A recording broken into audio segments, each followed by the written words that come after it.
I'm Teisha Bader with Shalom TV's news update for Friday, January the 24th, 2014. Israel's President Shimon Peres was honored at the World Economic Forum in Davos, Switzerland today. Peres received the Spirit of Davos Award from the forum's founder and chairman Klaus Schwab in recognition of Peres's contribution to the cause of peace, to economics and technology, and to his efforts over the past 2 decades to promote the global forum. At the ceremony honoring Peres, the president also participated in a question and answer session with Schwab, addressing issues like the threat of a nuclear Iran and the peace talks with the Palestinians, where Peres said that the process of peace was difficult, but that neither side had any other choice. Missiles. What for? Meanwhile, Israeli Prime Minister Benjamin Netanyahu held several meetings at Davos today, including this morning with U.S. Secretary of State John Kerry. The White House released a statement on the meeting saying that the two men met to discuss the ongoing negotiations between the Israelis and the Palestinians, and that the meeting focused on efforts to agree on a framework for negotiations that would address all of the core issues. Later in the day, Netanyahu met with Chinese Foreign Minister Wang Yi, who visited Jerusalem just last month. Netanyahu said the meeting reflected the advanced state of relations between Israel and China, and that Israel wanted to further develop bilateral cooperations with China in technology and foreign affairs. Netanyahu also attended a meeting at the forum today on cybersecurity, where he said that Israel has hundreds of companies that concentrate on defensive technologies, and invited conference participants to work together with Israel in this area. The Prime Minister stressed that the threat of cyber attacks in the, quote, hyper-connected world in which we live was a global one that had to be dealt with. Former Israeli Minister of Education and former chairwoman of the left-wing Meretz Party, Shulamit Aloni, passed away today in Israel at the age of 85. Aloni was first elected to the Israeli Knesset in 1965. She served as the education minister under then Prime Minister Yitzhak Rabin in 1992 and 93. She also served briefly under the Peres government. And the Israeli president praised Aloni today for her fight for civil rights, saying Aloni was one who left her imprint on the struggle for the equality of women, minorities, and for the weak sectors of society that had been marginalized by the mainstream.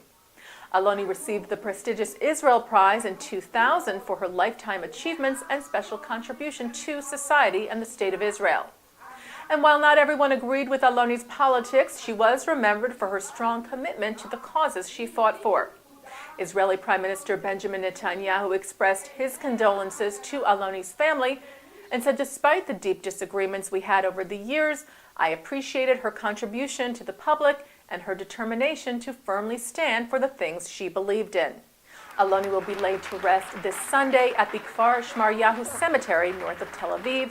She is survived by her 3 sons. The Jewish Week reports that the American Jewish Committee is taking a stand to limit the authority of Israel's chief rabbinate. Earlier this week, the AJC held a meeting with over 30 representatives of American and Israeli organizations ranging from Reform to Liberal Orthodox to, quote, mobilize support to create recognized alternatives to the exclusive control of the chief rabbinate over personal status issues, notably marriage, divorce, and conversions to Judaism. The group approved the draft of a mission statement of this cause, which calls for a broad-based initiative to advocate for religious freedom and equality, notably with respect to personal status issues, as a means of strengthening Israel's identity as a Jewish and democratic state that enhances its ties with global Jewry. The wording of the statements was said to have been taken with great care by those in attendance, considering the sensitivity of challenging the rabbinate, which is an arm of the Israeli government, without being offensive or hurting Israel's image. The meeting follows actions by the rabbinate that many see as alienating and dividing rather than uniting the Jewish community, like the recent rejection by the rabbinate of the credentials of modern Orthodox American Rabbi Avi Weiss, that the rabbinate later then rescinded after backlash from the Jewish community, both in Israel and the U.S.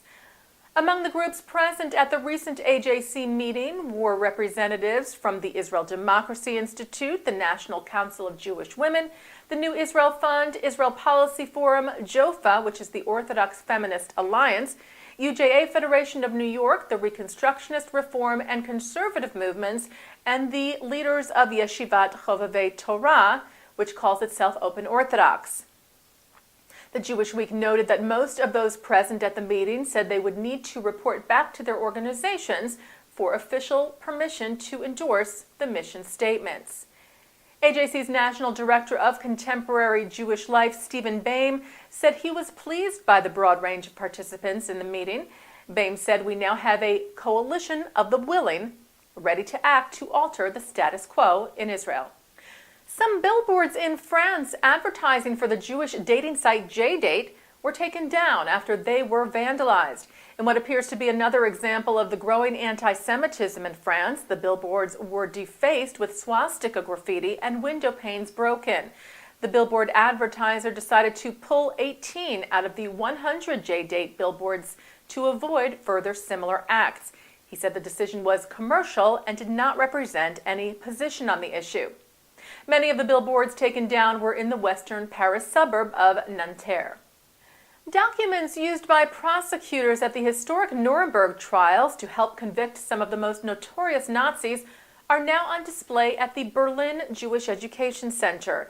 The documents provide insight into the war crimes trial that took place during 1945 and 46 and how the prosecution approached the trial. The documents were discovered last year at a flea market in Tel Aviv and will be on display for public view until this coming Monday, January the 27th, which is Holocaust Remembrance Day. They will then go to auction in Israel at Jerusalem's Kedem auction house. And the Jerusalem Post reports on a new film that is hoping to ensure that the next generation connects with the Holocaust.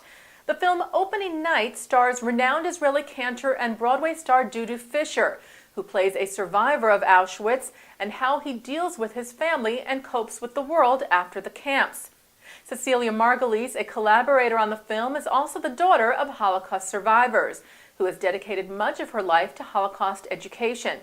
She told the Post that with anti-Semitism on the rise and Holocaust denial still going on, and the decreasing number of survivors still living, she saw the film as a learning tool. Margulies said, "Each survivor is a reminder and a message of the truth. Each story is a gateway to the future for the Jewish people and the world at large, and we need to ensure that the story is told for posterity." And turning to our Shalom TV programming for tonight, Friday, January the 24th, live Shabbat services from New York City's Central Synagogue are coming up at 6, followed at 7:30 tonight with the Shalom TV program New Jewish Cinema, where you can discover another new Jewish film. Tonight's New Jewish Cinema features Eve Annenberg, director of Romeo and Juliet in Yiddish, where Annenberg takes you through the journey of the film from conception, translation, casting, and reception. That's tonight on Shalom TV and shalomtv.com.